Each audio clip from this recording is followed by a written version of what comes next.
Hi, and welcome to tonight's program.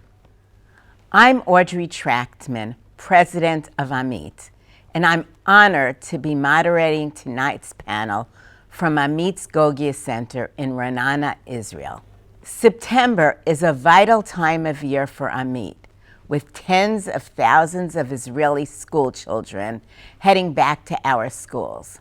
So I first want to thank you, our partners, who are joining us tonight for your ongoing support as we enter the new school year.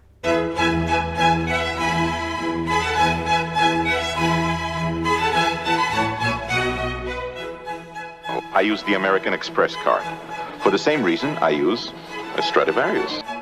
Violinist Yitzhak Perlman persevered through childhood polio to become not only a virtuoso, but also a powerful advocate for people with disabilities. For our students, back to school is an opportunity for a fresh start, a time to make new friendships, and a chance to meet mentors who might change the path of their lives. Today, we have the privilege to speak to three of these mentors. We have a former CEO, an IDF intelligence major, and a high-tech executive. Each of our panelists left their impressive and lucrative careers to make their mark as educators at our Amit schools. It's obvious why Amit recruited our panelists. Now let's hear why these business leaders and change makers decided to go back to school. Let me start with you, Efrat. This is Efrat Yaniv, one of these amazing educators. And I understand that you were a major in the Israeli army for over 20 years. Yeah, I was.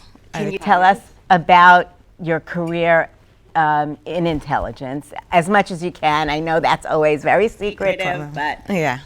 So just after I graduated school, I went directly to the university. I did my first degree, my BA in Middle East Science and Political Science, and then I joined the Army. So that's unusual already to start with.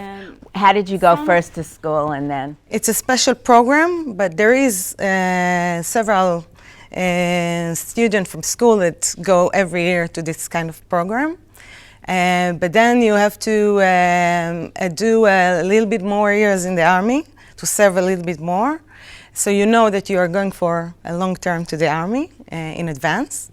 And then I got to the intelligence unit, and I cannot get into details, but I can say that it was very challenging, very interesting job, and I enjoy it. And then at the age of 42, I retired. But I always dreamed to be a teacher. I knew that I'm going to do a second career as a teacher, and I decided to make the dream come true. So it's not so straightforward to actually become a teacher. It's not like you can walk into a school and say, I want to teach. So what did you have to do to prepare for that? First of all, you have to study in order to get the teacher's certification. And then you come to school, and it's a new place. And you used to be a commander, and now you are a simple teacher. And all your colleagues have more experience than you do. And you have to start from the bottom of the pyramid and work very hard. But I think it was it. And so, obviously, in your career in intelligence and being a major, you were commanding many people under you. Were you able to bring some of those experiences into your teaching career? What are some of the experience, I guess, that you know, professional training that you were able to bring? Yeah, first of all, I can see that it's very similar to be a commander and an educator, not as the teacher, as an educator, because in the Israeli army, you talk a lot about values, Zionism, about you try to influence the new generation. You have to motivate people, you have to motivate the student, you have experience how to getting to know your crew or your student, and how to get to motivate each one of them. You have to use different tools, and the experience you gain during the years help you very much. And what subject do you teach? I choose to teach what we call the Ezrachut, which is something similar to political science. And also it deals with the country, Zionism, the symbols of the country, that we are a democratic country, Jewish state, the combination between the two, because I believe in this kind of values, and I think it's I came to teaching to influence the students, and I think that this is the most subject that you can teach them the values, show them the way, make them more tolerant, open-minded, and believe in democracy and human rights and value and these kind of values. I actually think that's very interesting. I don't think we have anything comparable in the U.S., as a matter of fact, to Ezrachut as a subject. I think it used to be called civics in the U.S., but what's, I think it's sort of a very aspirational kind of a subject, because it's really describing what you have to be a good citizen and what certainly the framework of good citizenship is. So kol hakavod to you for teaching that. I think it's really quite incredible. Can you describe the school that you teach at? Is it I guess I want to understand. We and Amit talk about reaching each student where they are and maximizing their potential. So who are the students in your school? Okay, first of all, the school is located in Or Akiva, which is not in the center of Israel. It's a peripheral school. And we have, most of the children are from low economic background. Some of them have difficulties to study, to learn. We have special classes in school, we call them Ometz classes. But we have also a regular student and even like science classes. I prefer to teach in the Ometz. In the special ed classes. But nowadays, it's the first year that I'm also a homeroom teacher of a regular class. But I love to teach also in the Ometz classes because there you can feel more valuable, more significant. You can influence more, and you are a role model for them if they trust you and believe you. So I think you are a very important character for them. That's why I feel very satisfied to teach in this kind of classes. So what, I guess, have there been any major surprises? It can't be exactly what you expected, I imagine. It's very different. Are there pleasant surprises, unpleasant surprises that you can share with us? There are pleasant and unpleasant. It's a combination. I think the pleasant one is that I find out that I can connect and have a really good relationship with the students, but not always. I have sometimes the difficulties during the class. I was a very good student. I was I did whatever was expected from me, the teacher was expecting from me at school, and they are not like this. So you have to, there must be discipline. So the fact that I'm coming from the army is very helpful. Right. Borders, limits, and everything. But during the years and during you gain an experience, and you know when to become more soft and when to put limits and borders and everything. That's interesting. One of the things that we talk a lot about at Amit is Gogia, our, I think, unique educational approach, which is, extremely creative and innovative, and also our desire to really engage the students in their own education. Have you found that to be the case, and have you used the Gogia principles and programs in your classroom? So we in Ezrachut is one of the subjects that's going to be in the new reform for next year. And we definitely gonna use this kind of tools. And we want an independent student that can search in the internet, that can know how to dig and find the relevant materials. We know we want a student that can do a presentation, because nowadays it's you must know how to present yourself in every place and that you go. And yeah, I think the school has to fit to the new century, and the reforms are just go along with this. So we started already last year to put some of the things like presentation, like we work a lot in the computer rooms, which not all of our students has a computer at home. So school give them the chance to do the research, to work, to learn about the programs and everything. So yeah, definitely. One of the things that when I speak to teachers I hear about is how difficult it can be to have 30 kids, 35 kids, 40 kids in a classroom. That's somewhat different, I think, in Israel than at least in the schools that we're used to in the U.S. and the yeshivot, in the private schools. How do you deal with that?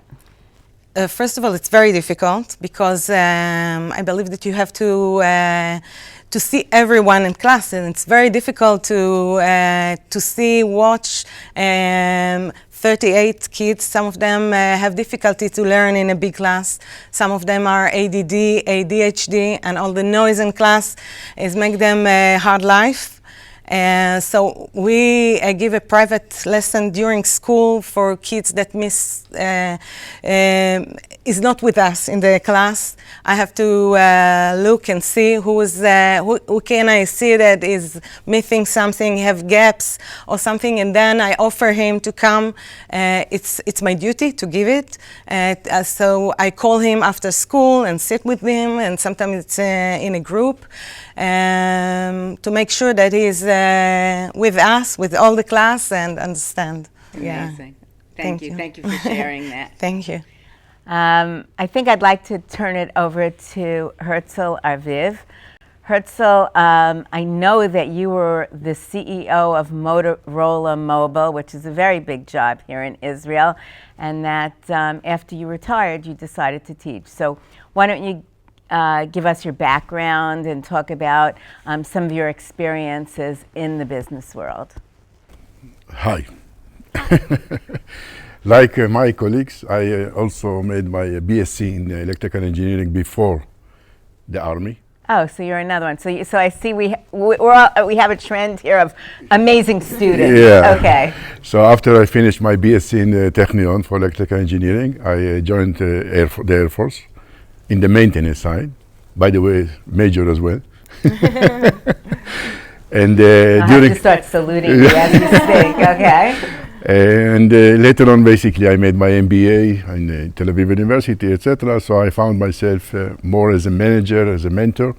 I joined HP, Hewlett Packard, and later on I became CEO of Motorola Mobility in Israel. And the situation where Motorola Mobility was basically sold or purchased by Google in that year, I decided to finish the career in Motorola. I have my own company, and later on, since I am part of the municipality, Givat Shmuel municipality managers or council, we have educational committee in Givat Shmuel municipality, and 3 years ago we made a program for educate people that have academic background that would like to be teachers. So I decided, why not to be also as a student and to be a teacher? Because in my past, in my career also, by the way, I taught people. I was a teacher for private people, and during my study in the Technion, I basically was in Or Technicum, electrical teacher, electrical professional teacher. Was that as part of your Technion? Yes, in the evening, just to get salary. In that time, actually make some money, we got made it. some money, so we can we can use it for the Technion. So, and basically, I became a student. Like Efrat, 3 years ago, I got my certification, and my hobby, I like mathematics. So I decided, why not to go and teach mathematics. I think it's very important to teach mathematics, because usually most of the students in this level don't like, afraid, they have some hesitation. Mathematics, why it's important, why it's good, etc.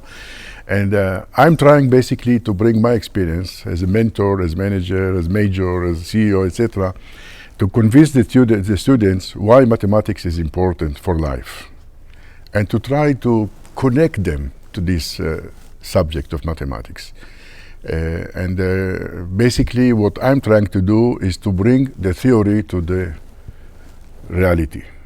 Okay, so it's interesting. So you teach at the Ulpana, which is the girls' school in Givat Shmuel, and I know from looking at some of the statistics that girls tend to take mathematics, high-level mathematics, at a lower rate than boys. And given that the Israeli economy is so heavily dependent on startups and those kinds of analytic subjects, so how do you really, is that one of the reasons that you went in to teach at a girls' school? Do you find that, was it a surprise to you that they do want to take high-level mathematics? Do you need to encourage them? How does that work? First of all, I came to the Ulpana because my stage was in the Ulpana.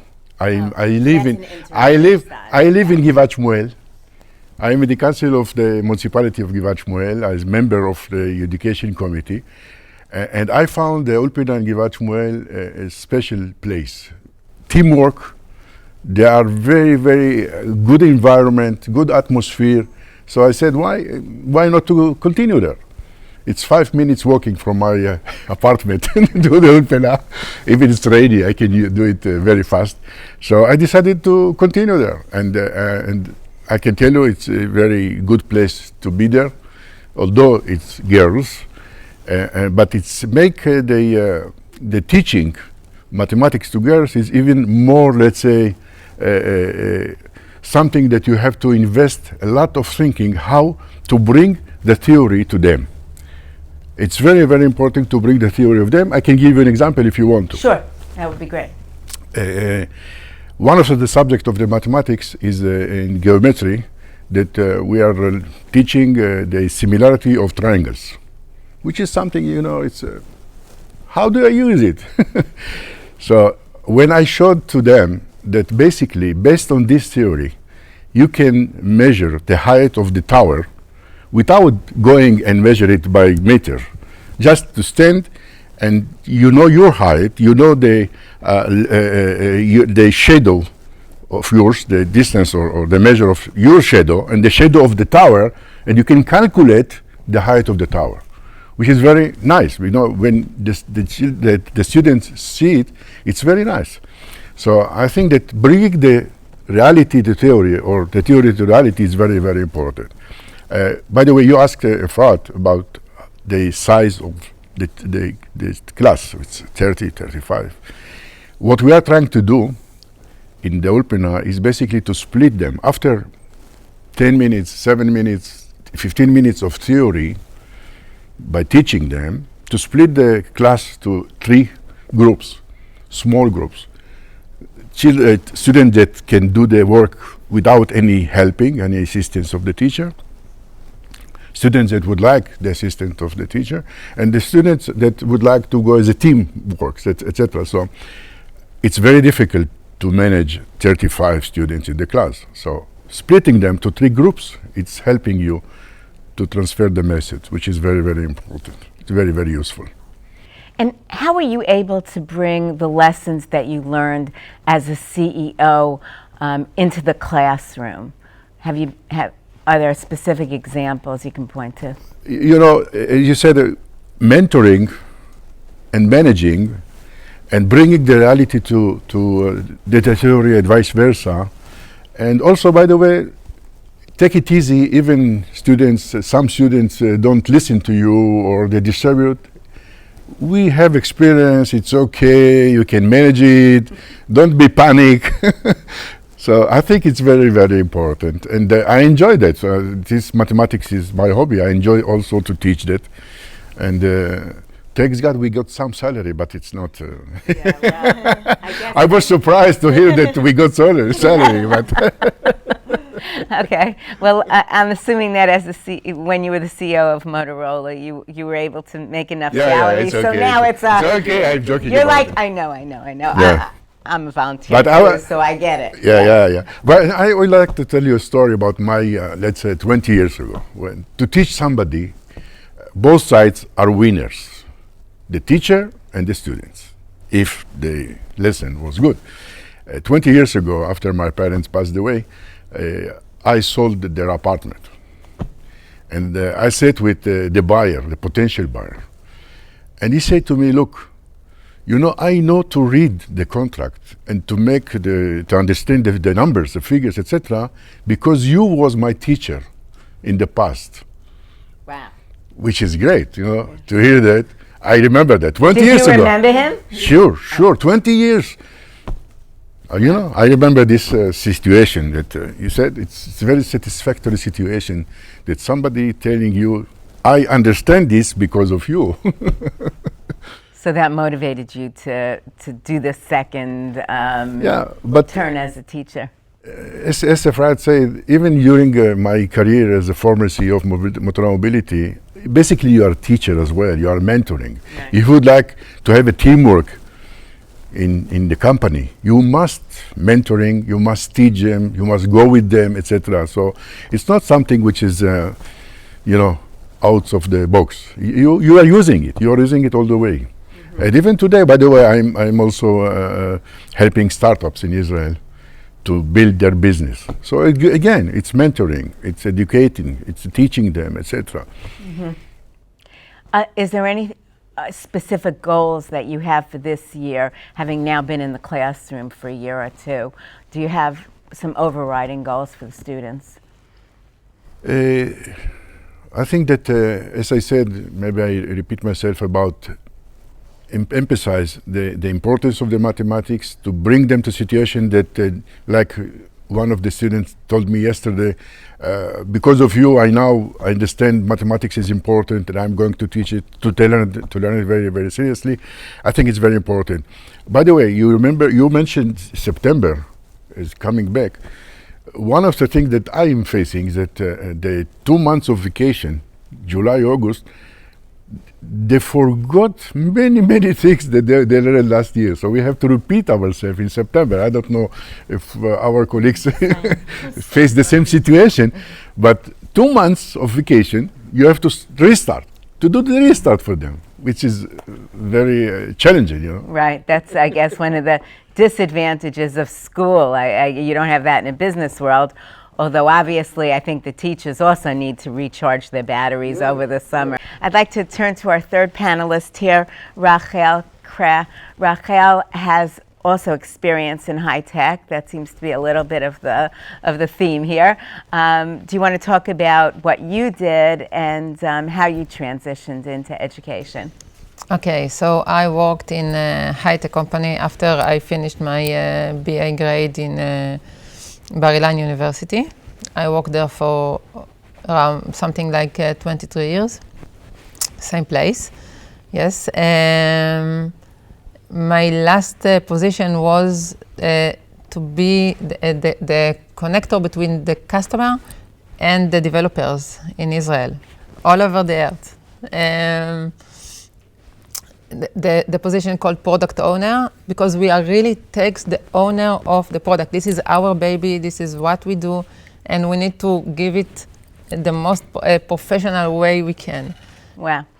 And what are you teaching and where are you teaching? I'm teaching mathematics in Yeshivat Amit Eliraz in Petah Tikva.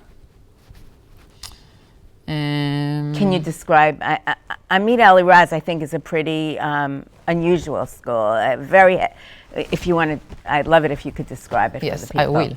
in Petah Tikva there are many kinds of schools, and we have all the really smart kids schools,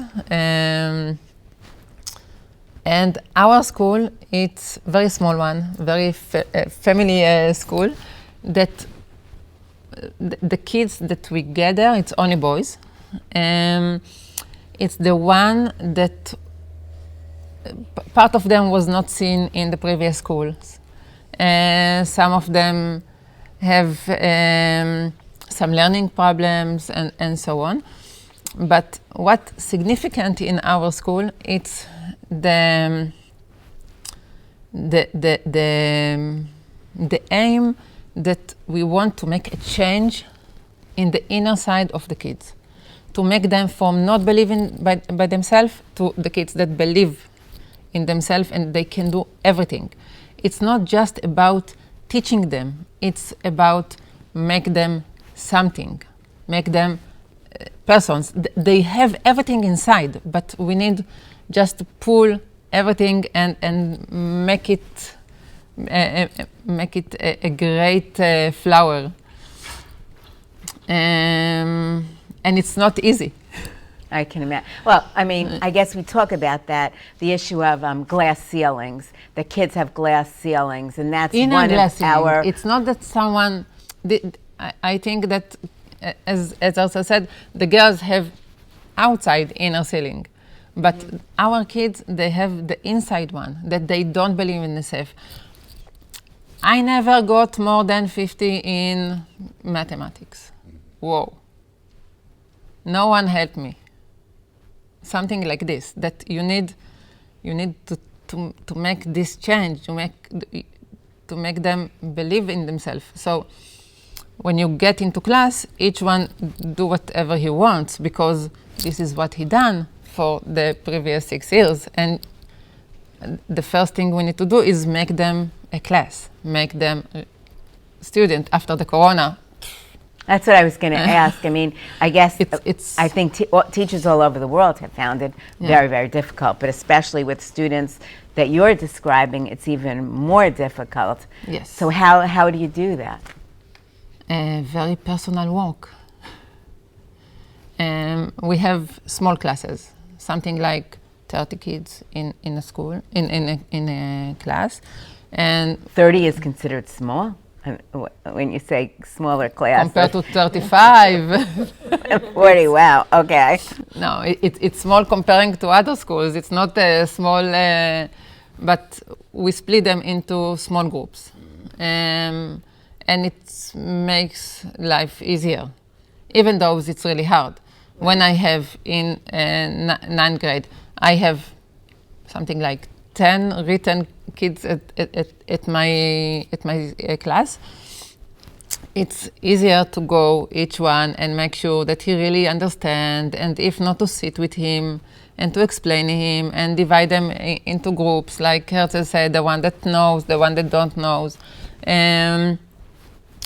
Part will work with me on the board, part will work on the class work that I prepared for them. Yes. Is there, I mean, at Amit, we talk a lot about professional development of teachers. That's very important. Obviously, we want to try to make every teacher a fantastic teacher. Do you find that Amit helped you with that? Is that something that you were able to get from your education degree? And is it just something that's part of, from your previous job? How were you able to do that? Okay, I have 3 answers, three parts for this. First, we have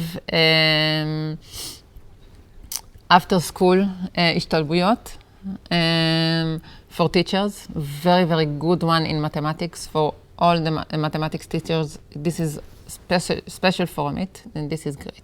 So wait, Hishtalmud is, maybe somebody can help me here.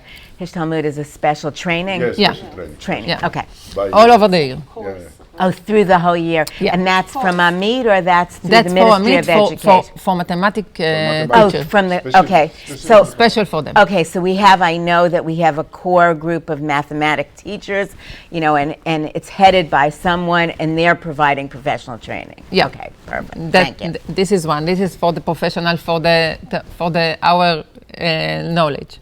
Great. Second of all, like you two, I have a great team at school that I can come and talk, and we invent ideas how to do something, how to change, how to, just do something interesting. And third is I really like games and different things. So I'm using my computer knowledge and my love to games and so on to make different things to my kids, like escape rooms that I'm teaching. I'm summarizing subjects with escape rooms, with games in the class and so on. And it's give them a different aspects of mathematics, of life, of everything, of themselves, of teamwork. How do you define success in your classroom, and can you describe some examples of success that you've had? I have some in some classes, but the last year I had a student, I'm also teaching him this year, that he came to me in the last day at school, and he told me that he never got 100 in mathematics. And last year he is doing the 3 points bagut, and last year he done the internal part, and he got 104 in his exam. And he was so shining. You see, I told someone that I met after that we could light all Petach Tikva from the inner shining that he had in this minute, because it was great. And some other kids that, you know, that you make them a little push, and then they do the way by themselves. So I think that this is the thing, to give them the little push, and then they will find the source and everything in themselves. This is the best. That's amazing. I guess just any surprises, anything that you really didn't expect, you know, positives and negatives. I came from a job that I knew that in 7.5 months I will have a travel to the customer on board. And in school, I don't know tomorrow what will be. Right. So this is something that I had to learn, because everything was so organized. But now in school, I can say, okay, tomorrow things will go a little bit different. So this is one of the surprises that I got in the first year. I'm getting used to it, but I think that if each of one of us will come into the the education system, we will make a change. Very dynamic situation. Yes, but we will make a change. What do you mean by that? That you would make a change if you were in charge, or that you always have to every day make changes? No, I think that by asking and by telling them, okay, I want to know it, not half an hour. No, I'm joking about the half an hour. But if you have a plan of the coming months, please share it with me. I will plan my classes with this and so on. And someone told me that this will be the most crazy part for me, that everything is so dynamic, as you said. Constantly moving targets, constantly moving. Yeah, sure. You can plan for tomorrow, and you come to the class, and you have to change because of this. You have to be all the time. You have to be able to suit yourself to the situation, to the new situation. Right, agile It's- management. I guess that is one of the criteria that we ourselves talk about when we say, leaders, educational leaders. One of them is flexibility, agile. Yes, but when you're coming from a system that it's Right. more square than a square, Very organized. and Right, you I get got to the most dynamic system in the world, it takes time to, and I think that also this dynamically need to be changed. It's not that it's good that everything It's will too be, much on the dynamic, you said. It's too much dynamic. this on the fly. It's not. But the word agile is very right. It's very right. You have to. In the Hebrew, what is agile? Is mishut. It's combination of zminut and gmishut. Oh, that's interesting. Yeah. Agility. Cool. Okay. I guess what I'd like to do now is kind of throw it open to all of you. If you want to sort of talk about, I'm hoping that this, what you talked about triggered some conversations amongst you about your experiences that you might want to share with each other or ask each other questions. With your permission, I will start with something that came to my mind because we spoke a lot about teamwork, about atmosphere, environment, etc. So I don't know who said it in the past, but I'm quoting somebody that in the past when you would like to share something hardware side, for example, Apple. If you have an Apple and you would like to share it with you will have half Apple and I will have half. But if you will take idea and share it with your friend, with your colleagues, now you have two ideas, one in your mind and one in my mind. So the world is different. Sharing hardware is different than sharing ideas in the teamwork. So this is because of we are working in a teamwork, we are sharing ideas in Amit, Ulpinas, etc. We are basically increasing the number of ideas together. This came to my mind, just remind me nice story about sharing ideas, not hardware, not Apple, not. That's true. How do you? I know you talked a lot about the teamwork, and you've really been enjoying that as part of the jobs with your other teachers. What I find interesting is Rachel, you're teaching at a boys' school. Herzl, you're teaching at a girls' school. Efrat, you're at a mixed school. Do you find the teamwork different among the teachers, and has that been also any kind of adjustment required? I cannot compare it. I think it's depend on the school atmosphere and the manager of the school and the team leaders, because in Ezrachut we have this kind of team leaders, and also I teach also history. We have another, so it's dependent on the persons, and if there is a good atmosphere and a teamwork, and so you just go along, get along. We have teamwork between men and women together. It's not, if this is what you meant. And also, I think it's good that we have also this teamwork between the disciplines. It's not that I'm just talking with mathematics teachers and they tells me what they did and how it was done, it was successful or not. I'm taking lots of ideas from the Gemara and Mishnah teachers because they are doing very, very nice things, and it's the principle how to do it. To invent something. It's not just what to do, it's how to do. Most of the teachers in your school is men or women? I think it's half. Half. In Givat Shmuel, most of them are women teachers. No, it's yeshiva. No, it's not yeshiva. It's Ulpana. Okay. You have all the home, but we feel very well, although we are very few men in the community, but we feel very well to share ideas. It's very good. It's something that should be mentioned as well. I think it's very important to a new teacher when you're coming, not only about the subject, but also about the way to educate, how to make borders and limits to the student, how to discipline them.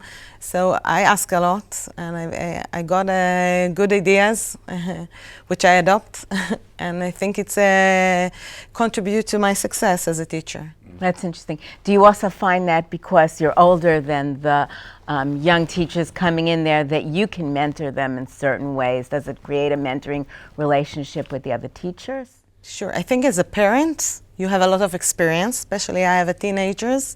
And now I have also 21, my daughter is 21 years old, and I experience all of the problems, all of the difficulties. I know how to approach some subjects, and it very helpful. And I can also advise to another teachers that are sometimes younger and don't have the experience.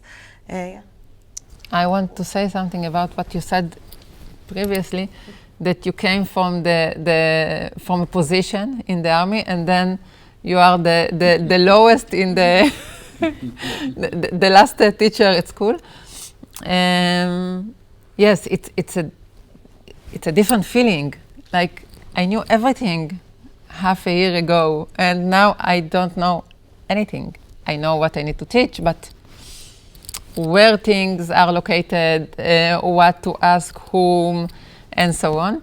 And I think that with this teamwork at school, I was not embarrassed to ask Questions. everyone, everything.